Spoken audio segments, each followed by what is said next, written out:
amahugurwa nk'aya ngaya mumaze mu gihe cy'amezi 5 ndetse n'icyumweru kimwe ategura abasirikare kubasha guca mu bihe bikomeye cyane no gukora imirimo isaba imbaraga z'umubiri n'ubwenge ku rwego rwo hejuru rushoboka. Imyifatire, umuco, amahame n'indangagaciro na kirazira bya RDF bigomba guhora biri imbere y'ibindi byose. Inshingano rero y'ingenzi y'umuntu yaba umusore yaba inkumi ashobora gukorera igihugu cye ni ukukirinda kubw'ikiguzi cyari cyo cyose byaba ngombwa tukakimenera amaraso.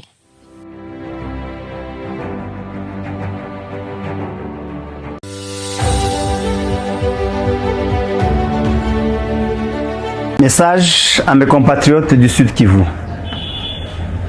Je voudrais ce jour m'adresser à mes compatriotes de la province du Sud Kivu pour un message de compassion à cause de la situation de guerre et ses conséquences que nous traversons, en particulier ceux du territoire de Walungu, de Mwenga, de Shabunda, d'Uvira et de Fizi. Je lance un appel à nos parents, nos frères et sœurs de Luvungi, de Bwegera, de Kitemesho, de Luberizi, de Mutarule, de Nyakabere, de Kyanyunda, de Sange, de Kabunambo, de Biriba, de Runingu et de Kiliba, afin de vous demander de rentrer chez vous, dans vos cités, villages et maisons. S'il vous plaît, ne continuez pas à fuir, à courir, ce qui vous expose à plus de dangers, à beaucoup plus de risques.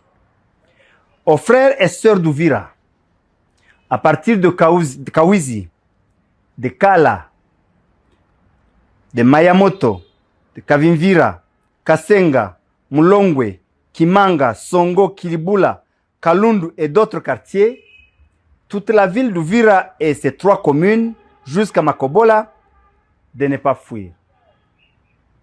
Restez dans vos maisons pour 2 raisons. La première, allez ça et là, de la ville d'Uvira, en passant par Makobola, ou par le lac, jusqu'à Baraka, et même jusqu'à Kalemi, vous expose à beaucoup plus de dangers, à beaucoup de dangers de tout genre. Mais la deuxième raison, c'est que ces jeunes que vous voyez, ces militaires que vous voyez arriver, ne sont pas vos ennemis. Ils n'ont aucun problème avec vous. Au contraire, ils vont vous sécuriser. Et vous allez voir la différence. Je vous le garantis. Ne continuez pas à croire aux mensonges de tous les vendeurs des illusions qui vous ont menti depuis des années et qui, jusqu'à ce matin, vous disaient que même Luvungi n'est pas encore libéré. Vous venez de vous en rendre compte que tout ce qu'ils vous disaient était faux. Ils vous exploitaient.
Et vous rendre les honneurs à l'occasion de votre création de service de séjour.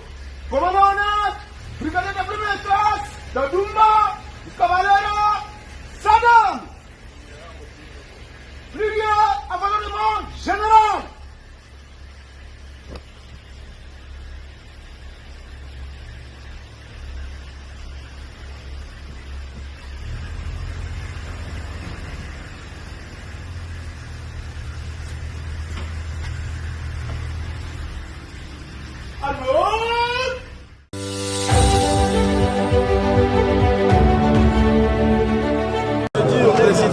Que j'aime beaucoup. Pour l'élite, vous avez beaucoup lutté pour l'IDPS, malgré la reconnaissance. Je vous pose une question. Il y a le président qui est parti aux États-Unis, il y a au moins quelques jours. Mais quand il est vu, il y a les gens qu'on est en train de tuer à Bukavu, encore. Non, il n'y a pas une solution. À Ouvira, à Sang et tout juste. Alors, quelle est la solution? Non, c'est de parler en train de tuer les gens, mais il y a les gens qui sont dans le domaine. C'est pas bon. Nous souffrons. Le peuple souffre. Voilà pourquoi moi je me suis levé pour dire saler de l'eau, cette histoire de l'Est doit s'arrêter. Vous avez Félix Tshisekedi qui est là, parce que les gens doivent comprendre que Félix Tshisekedi est président de la République. Oui. Il est le seul qui a prêté serment. Il n'a pas prêté ses serments avec Jean-Marc Kabila. Il n'a pas prêté ses serments avec Martin Fayulu. Là, ses partisans ne veulent pas écouter ça. Quand on les dit, oh, vous êtes des Rwandais. Parce que nous disons ceci. Tant que le Rwanda occupe notre territoire, le premier responsable, c'est Félix Tshisekedi.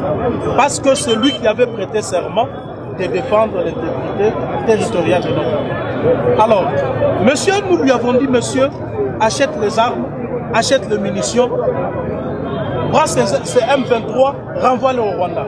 Il est incapable.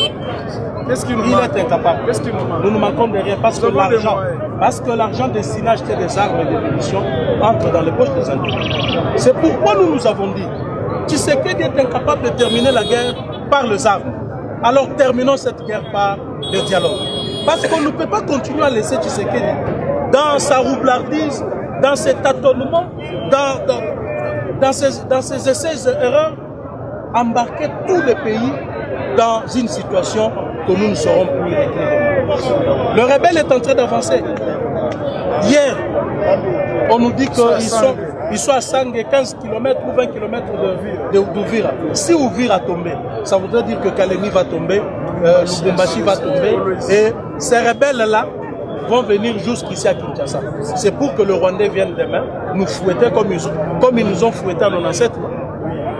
Et là, Tshisekedi va monter l'avion, lui et ses amis, comme Mobutu l'avait fait à nos ancêtres, il va nous laisser dans cette histoire. Nous disons non. Nous devons, Tshisekedi, comme tu es incapable de terminer la guerre par les armes, tu dois terminer cette guerre par les armes. Est-ce que tout comme un Rwandais, en disant ça, nous sommes devenus des Rwandais? Voilà. Non, je dois parler.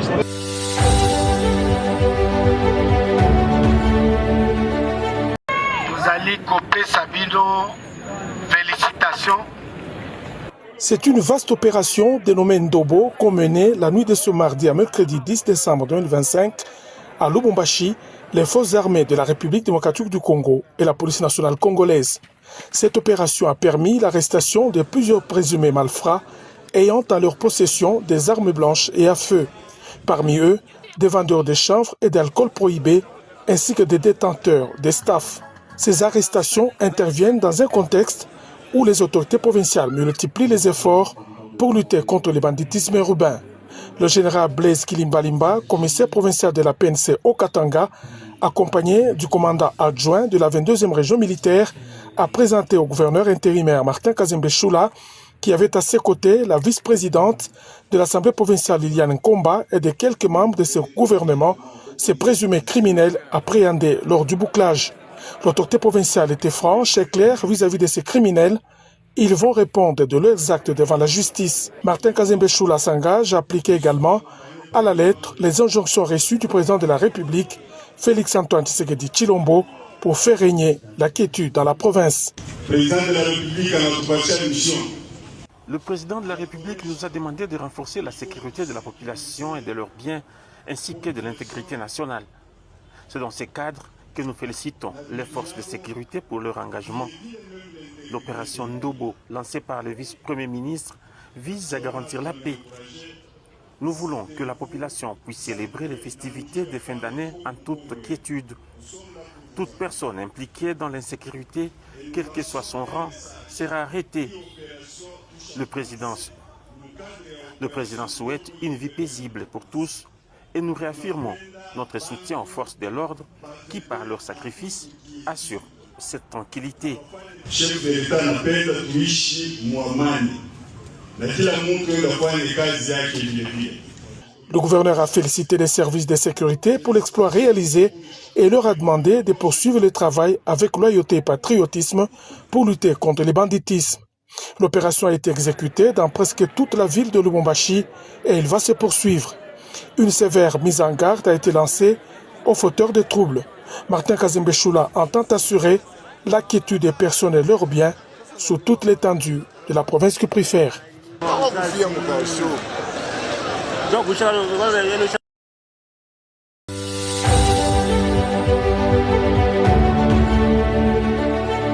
Le trafic sur l'axe Komanda Luna, suspendit depuis plus de 3 ans, est officiellement réouvert. Une cérémonie s'est tenue ce mardi à Luna, présidée par l'administrateur militaire du territoire d'Irumu, sur instruction du gouverneur militaire de l'Ituri, le lieutenant-général Boya Kashama Johnny. L'administrateur militaire assistant du territoire de Beni y a également pris part. Au nom du gouverneur militaire, le colonel Siro Simbabunga Jean a salué la reprise de ces trafics et appelle chacun à prendre part à la sécurisation de la RN4.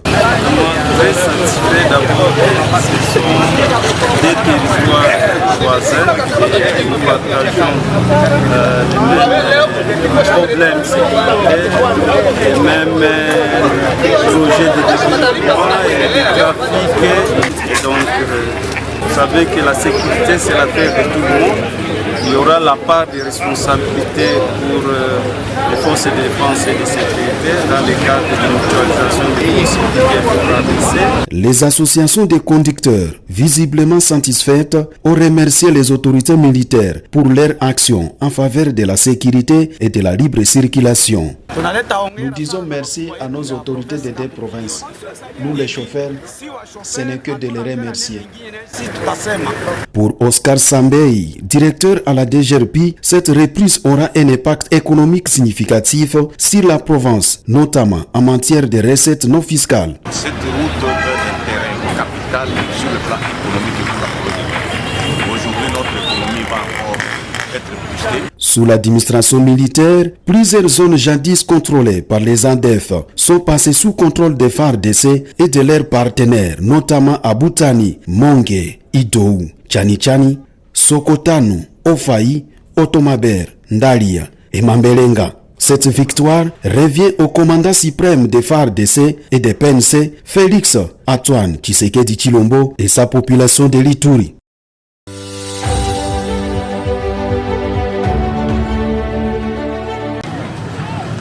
L'amélioration des conditions de vie des anciens combattants demeure la préoccupation majeure au centre de l'action politique de l'actuel ministre délégué à la Défense nationale en charge des anciens combattants et les Ntambwe Mposhi.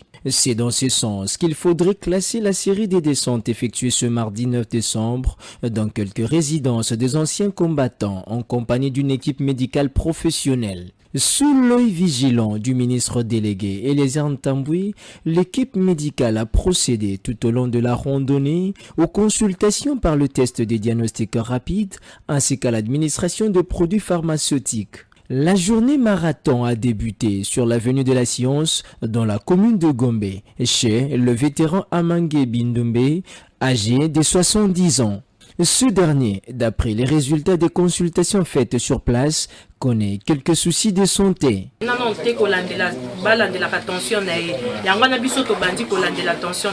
Nous commençons avec un antihypertenseur.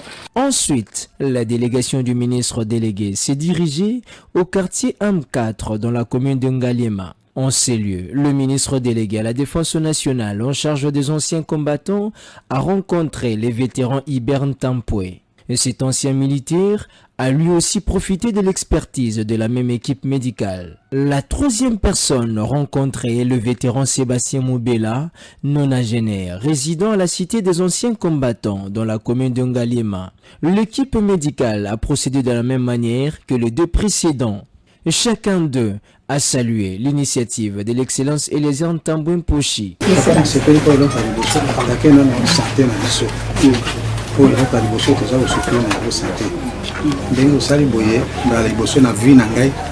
médecin va consulter un ndako pe na pesa ministre mbote ya maboko c'est la troisième fois nzambe apamba biso kozalaki wapi bapapa na biso bazalaka néglige batie combattant mais likaniso oyo ozwi nzambe abakisilo mikolo ebele mpenza la nyonso oyo okaniseli mpona bapapa na biso. Au-delà de l'assistance de médecins, ces vétérans ont également reçu des vivres constitués de sacs de semoule, riz, lait et bien d'autres. Motivé à concrétiser la vision du chef de l'État, le ministre délégué Eliezer Ntambwe a à son tour promis de redoubler les efforts. Il les a enfin rassurés sur le passage de la dite équipe médicale chaque 2 fois par semaine pour le suivi de cas diagnostiqués.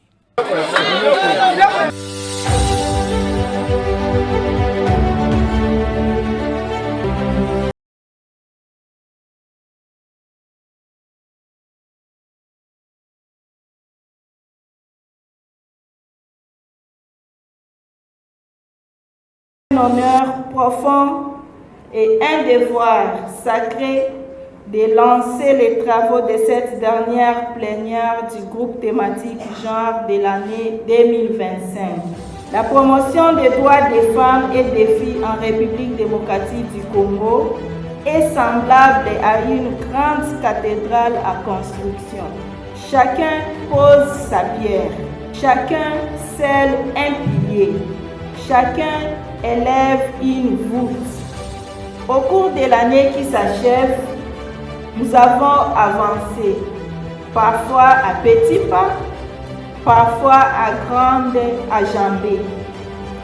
Ensemble, nous avons tenu régulièrement les réunions des sous-groupes de travail, doté certains sous-groupes d'un plan de travail annuel, organisé des revues annuelles thématiques. Nous avons tenu la 8e édition du Forum des ministres et des chefs de division provinciaux. Nous avons relancé les plénières des groupes thématiques genre après une longue interruption. À chacun de vous, j'adresse mes remerciements. Vous êtes les bâtiments du cœur de cette dynamique nationale. Mais les défis subsistent. Ces défis ne sont pas des obstacles. Ce sont des appels, des braises à raviver pour que la flamme du genre éclaire chaque province, chaque secteur, chaque foyer de notre pays. Permettez-moi d'exprimer ma profonde gratitude à son Excellence, Monsieur le Président de la République, Félix-Antoine Tshisekedi Tshilombo, champion africain de la masculinité positive, dont la vision politique fait de l'égalité des sexes un pilier de paix durable et de développement inclusif. Son leadership à travers, entre autres, l'accord de Washington renforce l'engagement de notre pays à protéger chaque enfant, chaque femme et chaque famille. Mes hommages vont également à son Excellence Madame Judith Matuluka, première ministre et chef du gouvernement, qui a su imprimer un programme cohérent, rigoureux et profondément humain, intégrant l'autonomisation de la femme, la lutte contre les violences basées sur le genre et la promotion de la masculinité positive. Le genre n'est pas l'affaire des femmes. Le genre n'est pas l'affaire d'un ministère. Le genre est l'affaire d'une nation tout entière. Comme un fleuve qui n'arrête jamais son cours, comme une lumière qui cherche toujours à percer l'horizon, les genres nous appellent à marcher ensemble à écouter ensemble, à construire ensemble. Sur cette note d'espoir, de responsabilité partagée et d'engagement renouvelé, que je déclare ouverte de la plénière du groupe thématique genre du mois de décembre 2025. Que vive la femme congolaise, que vive la République démocratique du Congo. Je vous remercie.